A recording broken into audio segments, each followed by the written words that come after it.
I'm Gene Grant in the studios of New Mexico PBS with our Line Opinion panelists. We have three important topics on the show this week, but a lot of news stories we wanted to cover. I want to give these guys a chance to bring up one story you didn't make the cut, but you think is important to pay attention to this week. Tom, what's your story for this week? What's been going on out there that you're watching? Oh, the compound up in Taos. Yep. You know, that has just been amazing to see all that unfold, and specifically, you know, that supposedly these children were being trained to do school shootings. I mean, that's just unconscionable. That's right. That's something I've been. I don't want to make this a full discussion on that, but I have to say I'm still in this place. Sophie's our attorney here, where probable cause is still sort of a loose thing for me. Like, what more do you need to go see this situation and try to make some correction here?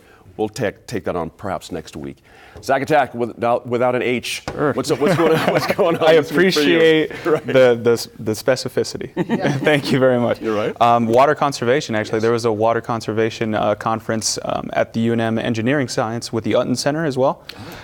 They presented some interesting findings. And what was the upshot? I'm very curious. Well, they're looking at a couple of factors on how much Bernalillo County is putting in place for 15, 20 years down the road on water conservation, and also the statewide approach, and if our infrastructure can actually We're actually thinking manage that far the water down the road. We Really? should, and that's what they're saying. We should. That sounds like a great conference. It feels like we have. I think we got good commissioners in there. So Good stuff. Sophie, what's been catching your eye? You know, there's some excellent reporting out of the Santa Fe New Mexican on the way that prisoners are released from the Santa Fe County Jail, and information about at least one prisoner who's been killed walking back to Santa Fe, how dangerous that is for the former prisoners, and how uncomfortable the community is with having people walking through. There's an Allsups there. Is it the classic release after midnight and no one knows, no one has a ride? That's a certain amount of it. Okay. They've identified the sort of 2 a.m. release, and there's no transportation at that hour unless you have a family member or a friend pick you up.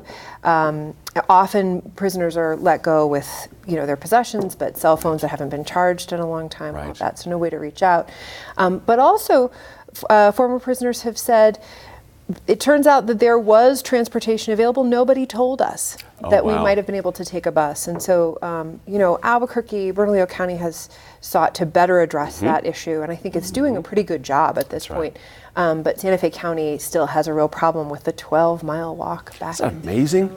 At 7,000 feet above, I know. wintertime, and at almost 10-mile walk, getting out, just crazy. What do you think? What's been going out there? Well, these issues are all something that certainly we've all been looking at, and the one I'm going to bring up, it pales in significance to the importance of these issues, but it's the one about the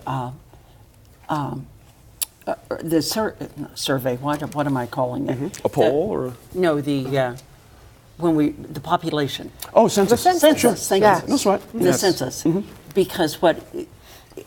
You say, oh, well, who cares how many people? Well, the big issue is federal funding is in many programs is determined by the number of population that you have. Gotcha. And they don't have enough workers to do the census correctly. Oh, wow. And in New Mexico, we struggle with finding people to do the counts. And the big issue is the funding that we would lose coming into the state of New Mexico.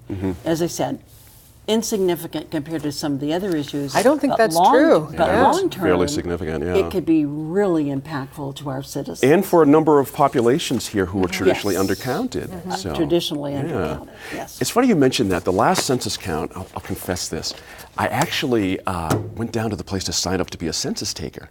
I was so curious. I thought there might be a story out of it. I just wanted to kind of do this thing, go to door to door. And they paid actually fairly well for the hourly wage to go do census stuff. And talking to the people that wanted to do it, they had all kinds of friends that wanted to do it. I'm surprised they can't find enough people. Well, That's interesting. I think the issue was southern New Mexico. That I could see. Right. Not Albuquerque. Right, because they were overrun up here with but volunteers. rural areas to do it. Thank you guys. Good eyes on the community.